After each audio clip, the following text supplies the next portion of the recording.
Morning. We're live. Can't tell if anybody's in here yet. It's like almost 70 degrees. It's beautiful. It's October and it's weird. It's weird, but it's amazing. Pieces of Her by Karin Slaughter. Huh.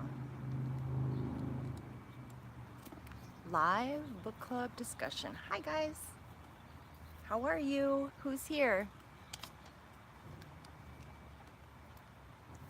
Hi, I think just one person here so far. Hi, welcome, welcome. Let's see if I can get close enough to read. Hello, now two of you guys. Hi, say hi. How are you guys? It's beautiful here. I hope it's this warm where you guys are, but I'm guessing no, right? Because it is October, so yeah. Hi Nancy, how are you? Did you read the book? I see two of you guys in here. Did you guys read the book? Pieces of Her by Karin Slaughter. First of all, if you guys tuned in last Sunday, thank you so much for your flexibility. I'll tell you what happened. So I had probably 5 hours of the book left to listen to. And I purposely, on Saturday night, I purposely went to go do laundry at a 24-hour laundromat so that I would have to sit there and have nothing to do but listen to the book. I was up until 2 a.m. listening to the book and doing laundry. And guess what happened? It backfired totally because number one, I was so tired I couldn't get up the next morning for the book club discussion. Number two, I couldn't remember a lot of what I listened to, so I had to listen to it all over again anyway. Major backfire. So anyway, that's what happened to me last week, and it just reiterated and reinforced the fact that for me personally, the thing that has to come first priority in my life is my sleep. I have to get like 7 to 8 hours of sleep or I'm good for nothing. So that's what happened last Saturday. I appreciate you guys being flexible and joining me this Sunday. So thank you. So 3 of you guys here, did you guys all read Pieces of Her by Karin Slaughter? Check in and say hello. I know that Nancy is here. Who else is here? Now there's 4 of you guys. Who read Pieces of Her? Let me know. This is our second book by Karin Slaughter, and actually the third book that I have read by Karin Slaughter. And I don't remember the first book that I read. It was called Pretty Girls. I don't remember a lot of it specifically, but this book, Pieces of Her by Karin Slaughter, I was able to compare and make a lot of similar comparisons to the book, The Good Daughter. Yeah, The Good Daughter by Karin Slaughter. Did you guys all read that one too? Because I saw a lot of similarities in her writing style. A lot of very gory, graphic details.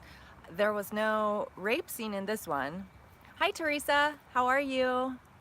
There was no rape scene in this one. Yes, you read the book, awesome.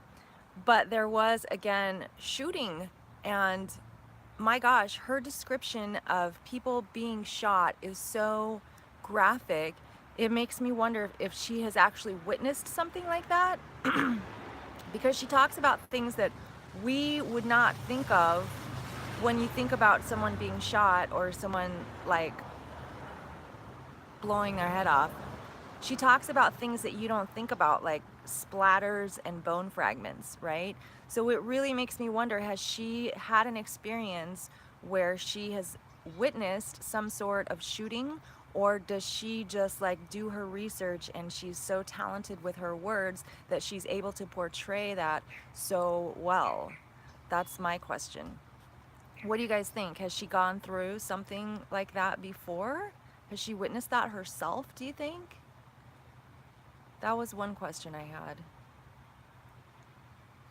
Hi guys, there's 6 of you. Good morning, good morning.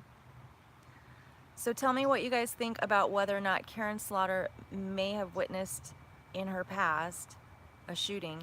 And I wonder if there's a biography somewhere or a little blurb about the author that we could read that, because I know some of the books have a little, like online you can find like a little short biography or a blurb about the author themselves. If anybody knows about that. Hi Keisha, how are you guys?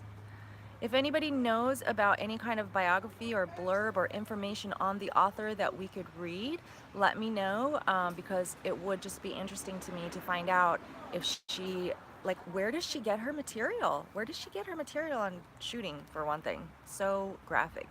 Um, Another thing that I noticed, you think it was all research, Keisha, that she hasn't really gone through anything like that? She really does do good research, because I mean, everything is so believable. I think the one thing that I found unbelievable. Hi, Bobby. You don't want any spoilers?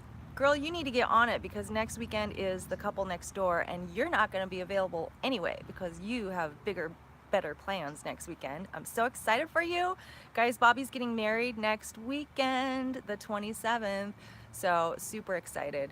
Um, Yes, I'm so excited for you, Bobby. It's awesome. Awesome. So, are you gonna read The Couple Next Door? If you're still on Pieces of Her? Pieces of Her was really good. I think that Karin Slaughter, as an author, we can pretty much count on most of her books being just fantastic. Fantastic. And if you guys think it's the research that she puts into it, I mean, my gosh, she's amazing. I think not only the research, I mean, you have to start there, obviously, but you also have to be talented enough to have a way with words so that you can portray, number one, the creativity that's in your mind, right? Because I mean, I have a lot of great thoughts and great creative ideas, but I don't know how to express them. Bye, Bobby. Have a great Sunday. I have a lot of great ideas and thoughts and creative artistic stuff in my brain, but I don't know how to express them properly through words or art. So I think it takes a lot of talent, even after she does the research, to be able to really pull everything together like that and make such a believable and such a captivating story. That is talent. That's really cool. And then the other thing that I just wanted to notice that I compared with this book and the last book.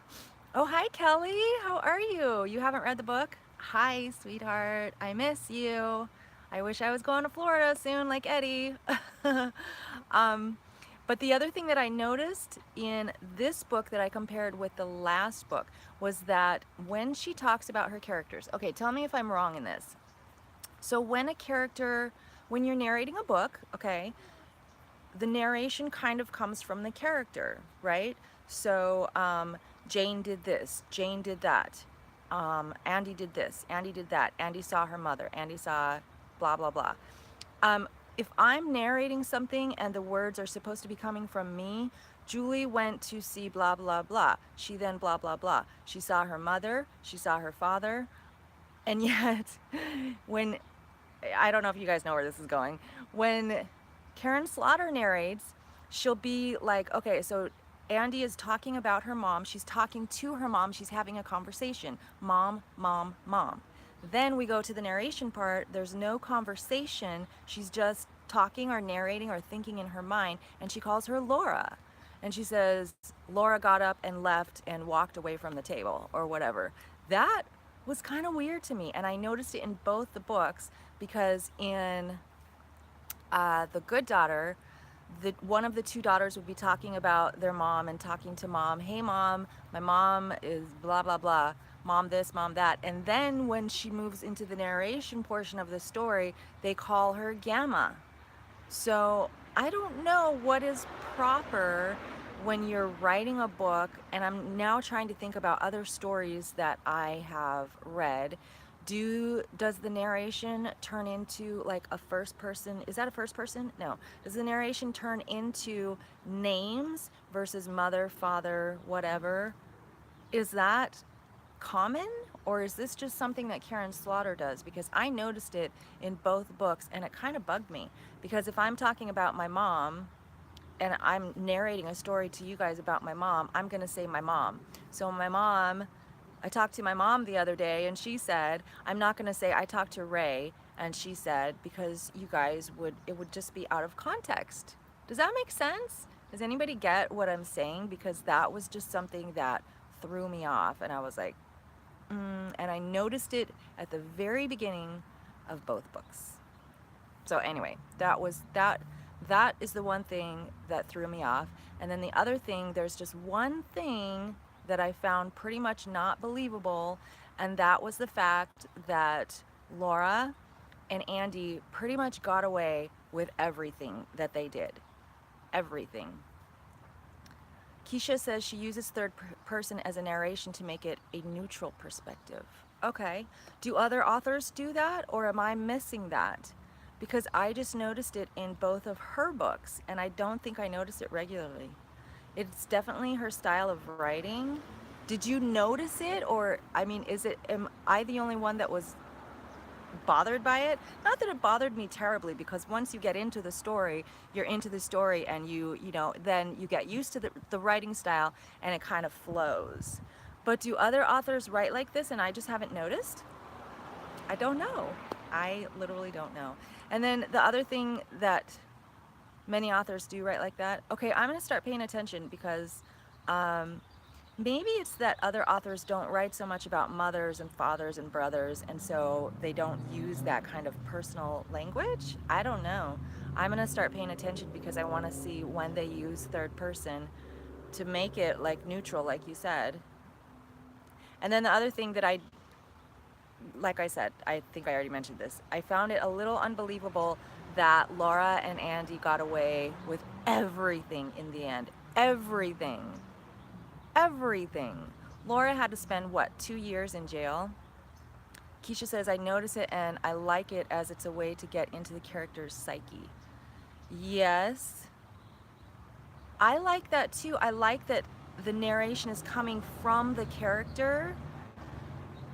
And I mean, that's the way most books are. The narration comes from inside the character's head, but then why switch it? If you're already getting personal with the character, then why switch it to a neutral perspective by calling mom Laura? I just don't get it. It's like, what? Make up your mind. Which direction are we coming at this with? Did you guys find it believable that everybody got away with everything? Laura spent 2 years in jail. Andy got off scot-free thanks to the help of her dad, because Laura and her dad helped hide the body, right? But I don't know how the witness protection program works. I wonder how much research, I'm assuming she did quite a bit of research on the witness protection program as well. But I don't know how it works. I mean, can you just wipe a slate clean like that just because you're in the witness protection program? I don't know, you know? That was kind of bizarre to me. Nick paid dearly, and as he should. Totally. He was a creepazoid, right? He was a controlling freak. Freak. So I also did not tie in the two stories for quite a while. I didn't tie in the two stories, I think, until Steph says, yeah, it was weird to me when she was calling her mom Laura. Thank you. Thank you. I'm not the only one. I was like, it is weird. But I think the first time that I connected the two stories was when Nick and Penny and Jane, when they were all in the basement and their hostage, I can't remember her name, the professor was upstairs. That's when I finally connected the two stories that, oh gosh, maybe Jane is Laura. Because when you first switch back to the older story and they're calling this lady Laura, Laura this, Laura that, and I'm thinking, okay, this is the same lady, this is the same lady, and then she dies. And I'm like, okay, this can't be the same lady, you know? So they did a good job with fooling me for quite a bit. When did you guys realize that the two stories were connected in that Laura was actually Jane? How long did it take you? Took me a long time. I like stories that kind of switch back and forth like that because I think it keeps things exciting, and I think that the author did an excellent job of making both stories very captivating, because there was a lot happening in the current story 2018, and there was a lot happening in the 1980s story as well, and the action just flowed very well, I thought. So did you guys agree? I think she did a great job on both sides. And also, I really appreciate the fact that it was interesting that we were able to get inside of Laura's mind, Jane's mind, as a younger woman, and see. Teresa, you knew right away? You're amazing. Teresa, here's a question. Did you know right away because you were reading the book, or were you listening to an audiobook? Because sometimes I think when I listen to audiobooks, I pay less attention. Keisha said, as soon as the Laura killed herself is when I realized Jane Laura took her name. You're fast. I did not in that scene at all. And then that scene ended, and they went back to Andy, and I was like, what the heck was that? What are we supposed to do with that? I was lost. But so do you guys think that you pay better attention when you read a book as opposed to listening to the audiobook? Because I wonder if that's where I kind of lost it, because when I listen to audiobooks, I'm doing stuff, you know, I'm running or I'm driving in the car, so I'm not 100% focused. If I was reading, I would be 100% all the way focused, all in, and I feel like I'd probably be paying better attention. So maybe that's why it took me so long to catch on to the fact that Jane was Laura. How many of you guys, so there's 5 of us in here right now, 6 including me. How many of you guys read the book, and how many of you listened to the audiobook? I do audiobook. What about you guys?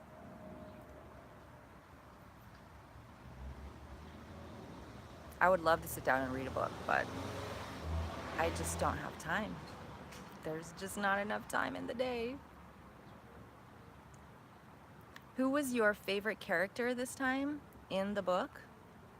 Teresa, you were listening to the audio and you still caught on that fast? You're amazing. Do you do stuff when you listen to audiobooks, or are you literally just like sitting down listening? I don't think I could do that, because like the laundry example, I would fall asleep or not remember. I have to do something to keep myself active and engaged. Keisha, you're audible too, and you caught on pretty early. Interesting. I just must not pay close enough attention, or I'm just slow. When I listen to books, I don't try to read behind the scenes as I'm listening. Sometimes, and especially when we do our book club discussions, and that's why I feel like this is very valuable, then I do look behind the scenes and maybe kind of dig deeper. Keisha says, Andrea was my favorite. She showed growth over time, and it was nice to see. She really did grow a lot, but she had to. Steph says, I'm always listening to one book and reading one book, and yes, I agree, it's easier to get all the details when reading. I'm always working when listening to audiobooks. When I work and listen to an audiobook, I know that's probably where I miss a lot of stuff, because driving is one thing and listening to an audiobook. Running is one thing and listening to an audiobook, but working, that's hard. That's a lot harder. So yeah, it's harder to really pay attention and get into it. So yeah, interesting. So at least half of us are actually listening by audiobook. That is interesting. I love audiobooks so much, because if they didn't have audiobooks, I wouldn't have books and stories in my life, except for the movies, because movies are just so much faster.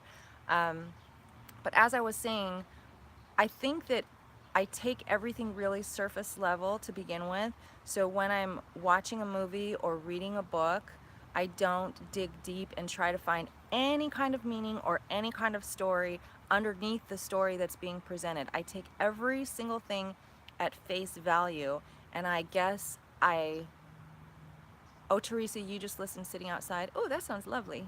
That sounds nice. So you are able to really focus and pay attention. So when I read a book or even watch a movie, I take everything pretty much at face value, and I use it mostly for just entertainment in the moment, getting the story, following the story, being entertained by the story. It's not until later, if I'm actually discussing it with someone like we are now, that I actually kind of dig a little deeper and get into the meat of what was behind, or when did the author decide this, or when did the character do this. I don't really analyze as I go. You know what I mean?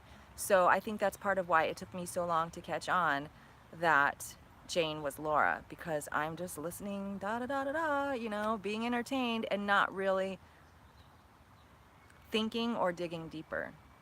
Do you guys analyze the stories as you go, or not until you've finished? Or do you ever analyze a book?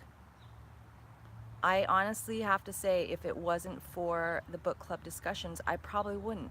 I would read a book, boom, done, toss it, go to the next. Boom, done, toss it, go to the next. So I feel that this is very, very enlightening and so good for me to be able to think beyond the obvious and maybe kind of see different writing styles and see where the author wanted to go, and you know what was happening and where the author wanted to take us.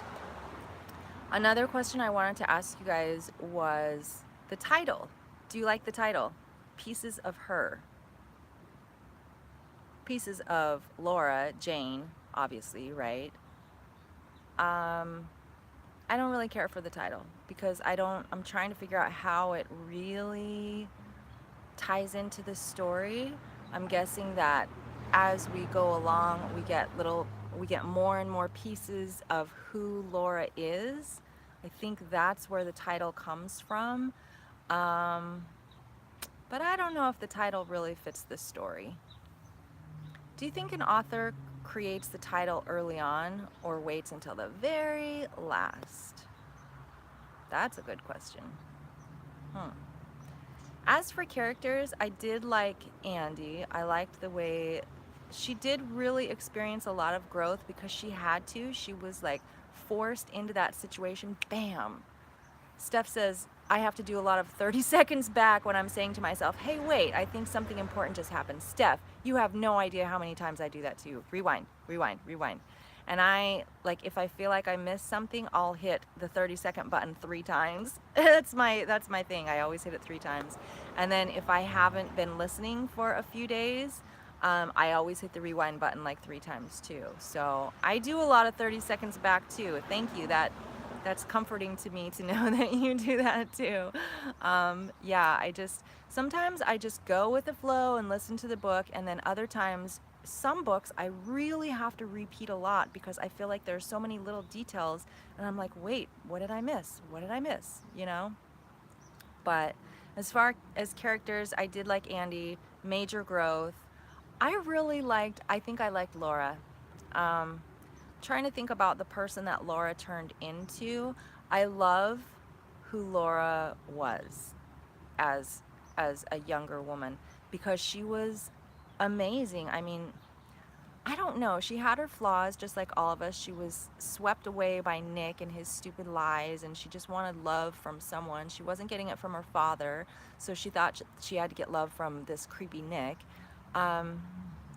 Keisha says she likes Laura too. She's a survivor. She is a survivor. I mean, my gosh, all the crap she went through, and yet I feel like I feel like I am such a passionate person. I will always follow my heart to the end, like to death. That's what she was doing. She was so passionate about what she was feeling for the cause, for the Army of Change, or whatever it was called. She was very passionate about what she was doing. I mean, you have to be really passionate about your cause to play a role in killing your own father. You have to be super passionate about that. And then she was super passionate about Nick. Keisha says, and where was Jane, Laura's mother? So insignificant in her life, right? Didn't she die early on? Maybe if she'd had more of her mother's influence. Steph says, I work in the publishing business, and books often have a working title and then get a final title after it's been edited and several people have read it. What a cool job!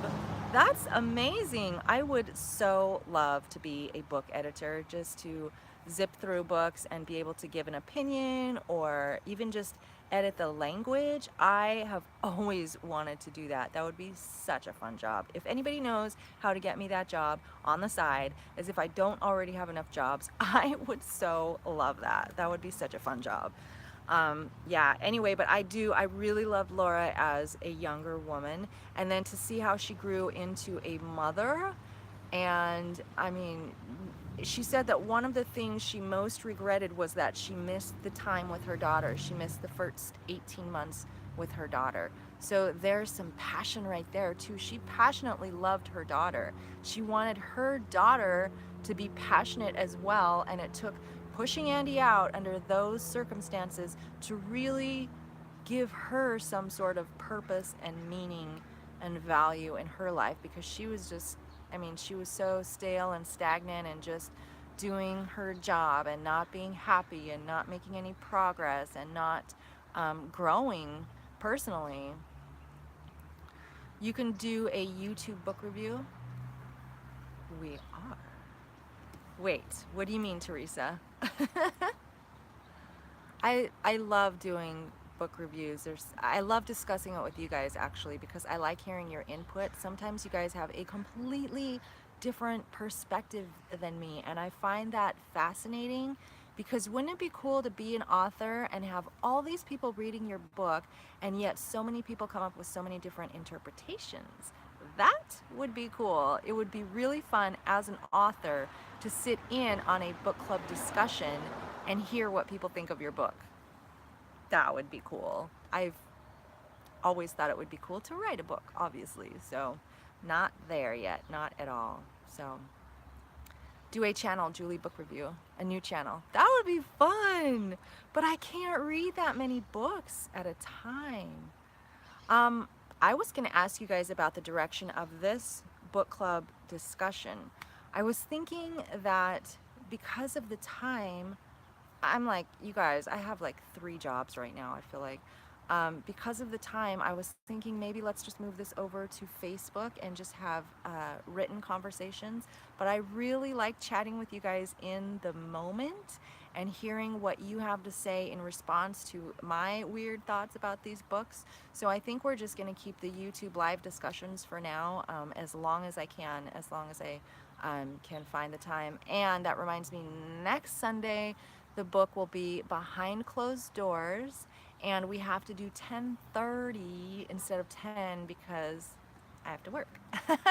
So I feel like all I do anymore is work, but that's okay. I've got goals and plans, and yeah, it's my life. So as long as I can keep squeezing books and this book club discussion into the rest of my life, that's, I mean, that's something just for me. So I think that's important. So overall, what do you guys think about the book? Favorite character? Overall, what do you think, and where do you think the title came from? Because I'm still curious about that. I wonder what the working title was. Keisha, I hope you keep them, Julie. It's so fun, but work is important.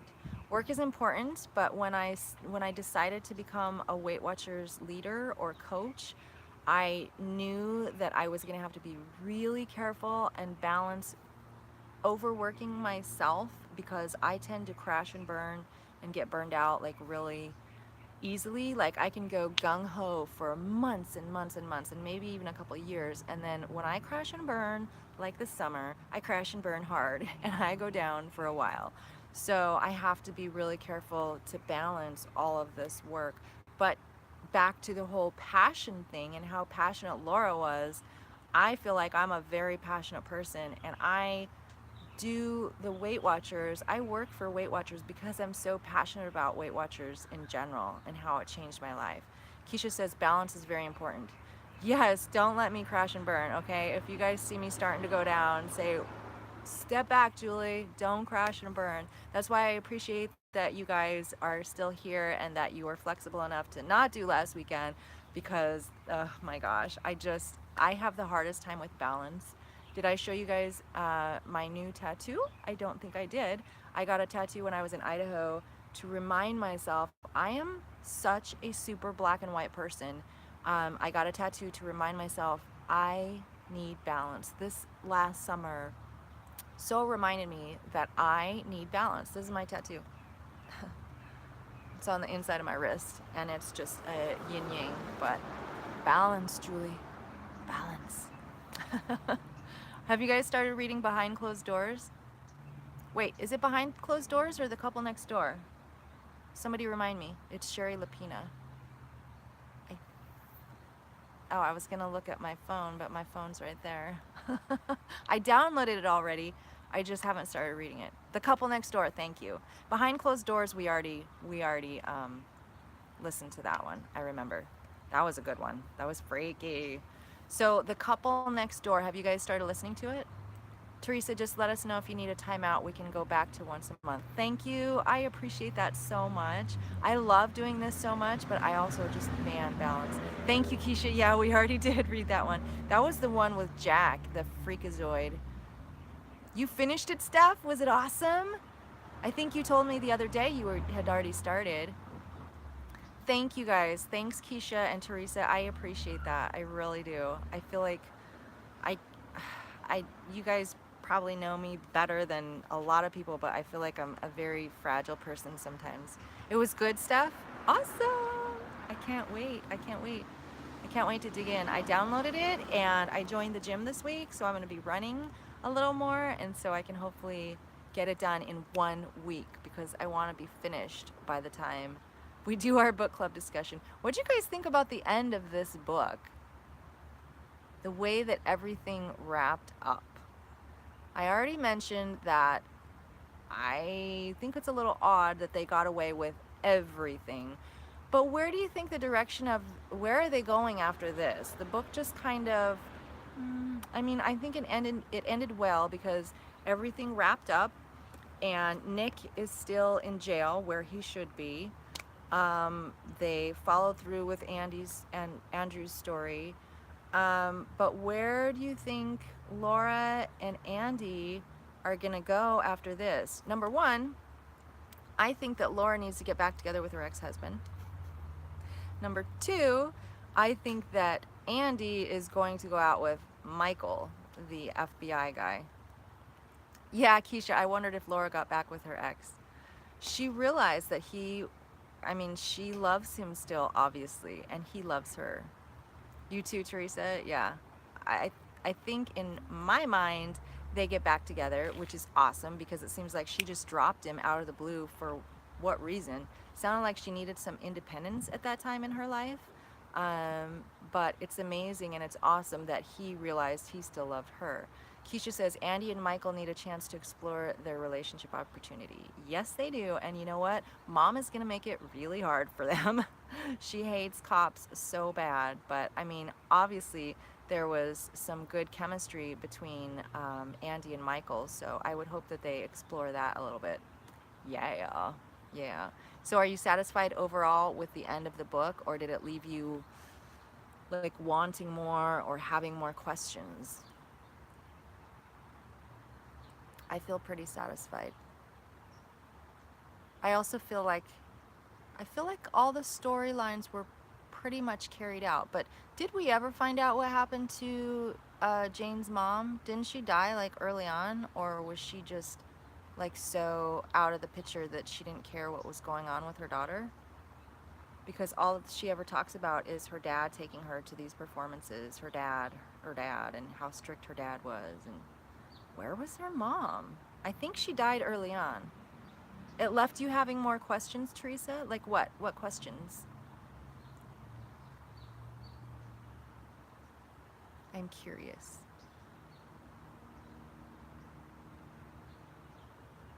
I feel like it wrapped up pretty neat.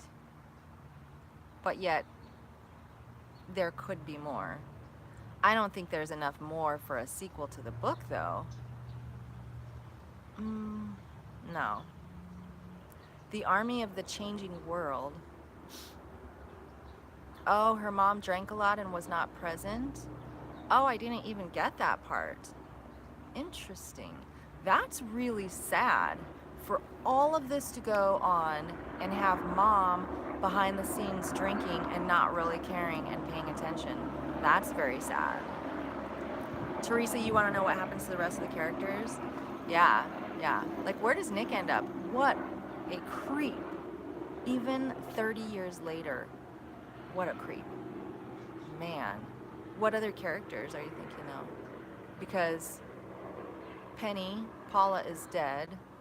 The other guy died in the basement, or when they were, when they had the FBI raid. And Nick is in jail. Andrew died. Laura and her husband, what's her husband's name? I can't remember. Her ex-husband starts with a G. They're gonna get back together, we decided. Um, and Andy and Michael will probably have a chance together. What other characters are you wondering about, Teresa? Gordon, thank you. I knew it was something with a G and I would remember.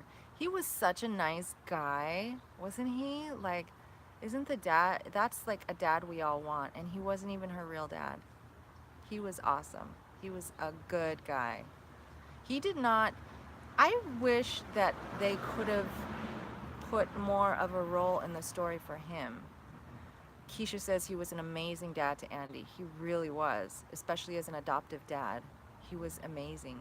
I wish that they could have just included him a little more, because he was like literally out of this whole story, he was the good guy. You know, I feel like there's always someone in the wings who's just full on good, has nothing but good intentions, a good heart. That was Gordon. That was Gordon. And he loved Laura. He loved Andy. He was just an all-around good guy. So yeah, and I'm really surprised that he just helped clean up that body. Like, no questions asked, you know? Like, did Laura even tell him that Andy killed that guy? That Andy killed Hoodie? Teresa, I really want to know what happens with Andy and Michael. I do too. I think some good stuff is gonna happen there. You know, she should have like thrown in one little nugget of Andy and Michael at the end, like one little kiss or something to just let us know where it was going. That's what I would have done. But, and then something too about Laura and Gordon. I would have, you know, maybe in the end she calls him and asks him over for dinner or something like that, you know. Just one little more tidbit for us. So yeah, I really like this story though. I'm convinced, I think that any of Karin Slaughter's books would be excellent. Did anybody read Pretty Girls? That is a Karin Slaughter book, and I read that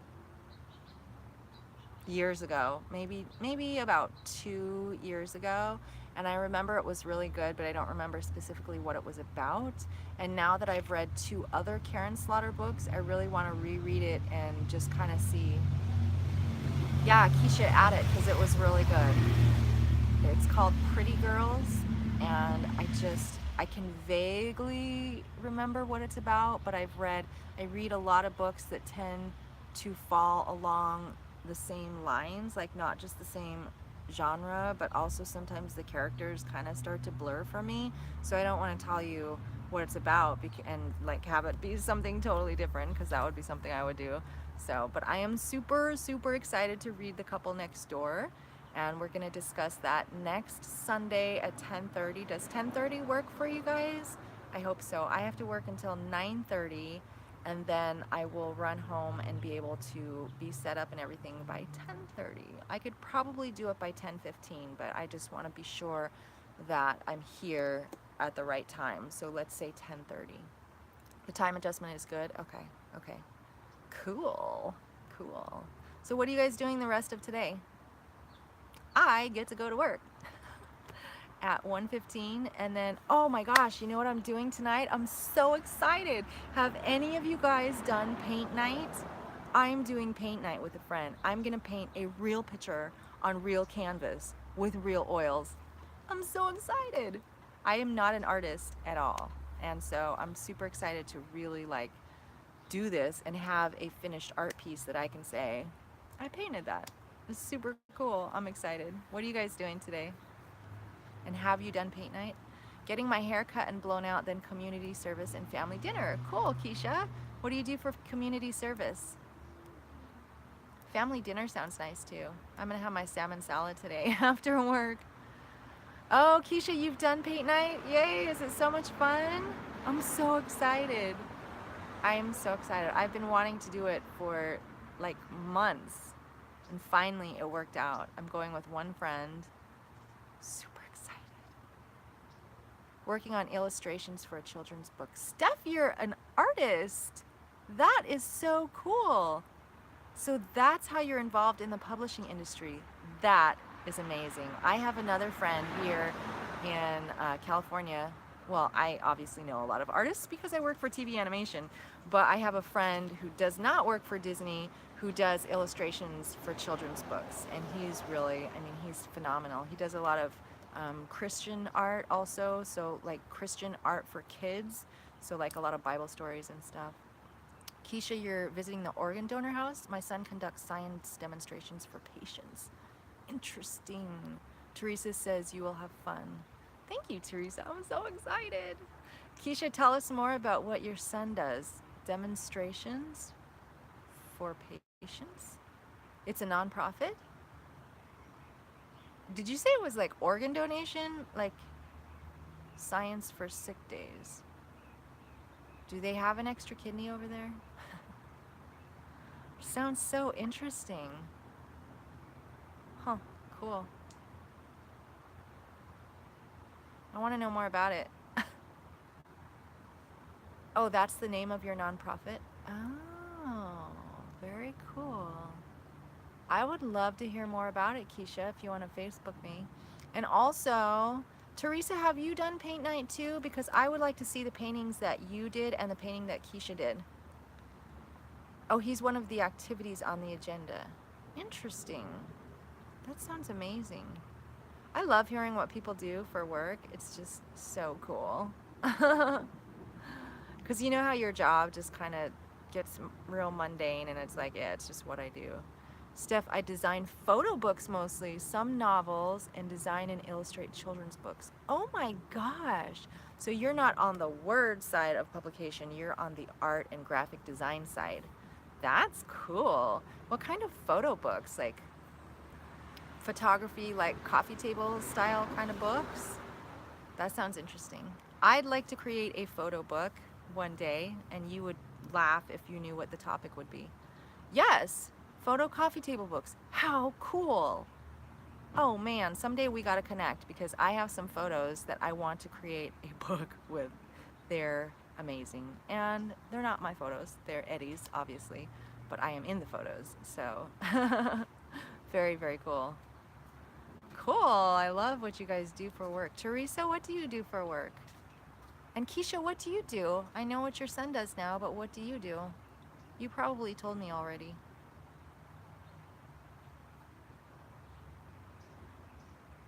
What do you do, Teresa?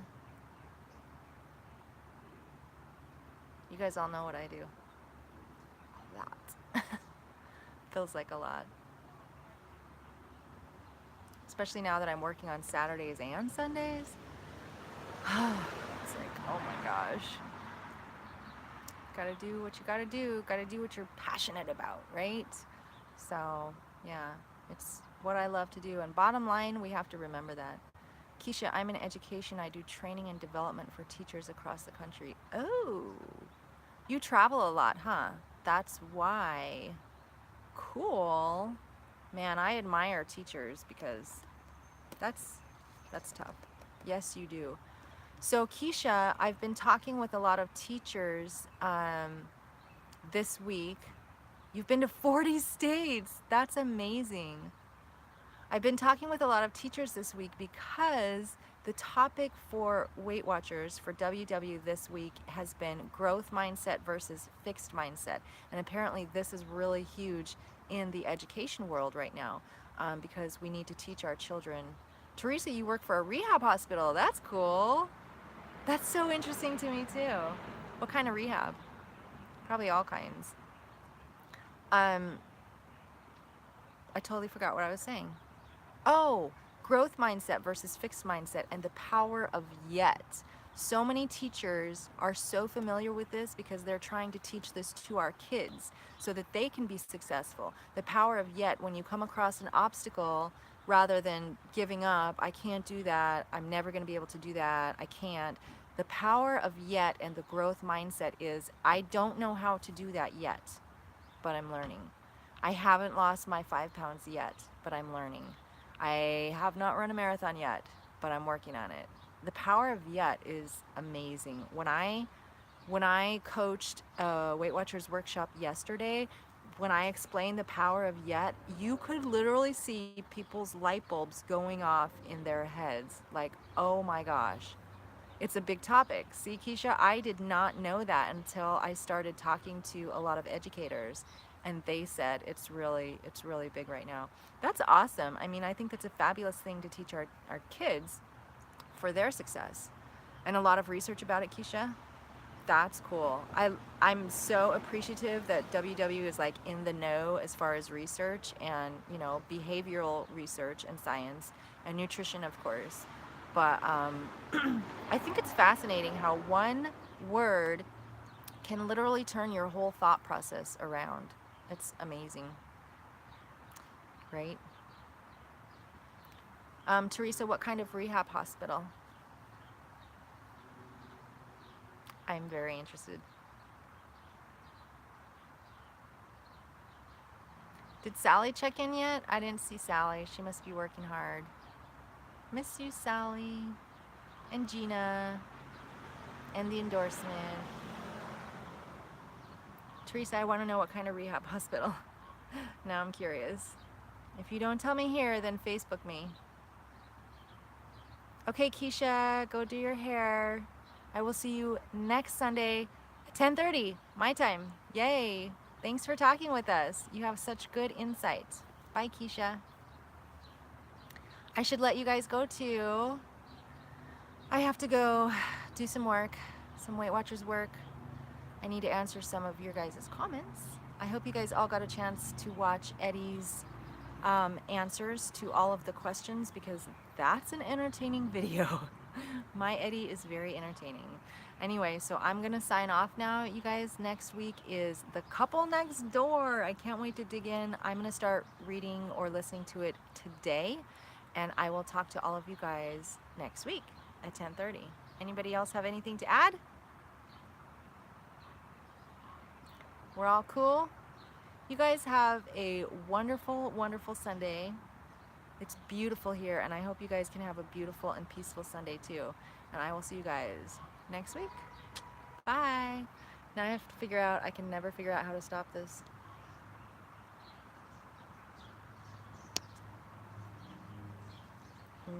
Yeah, so crazy.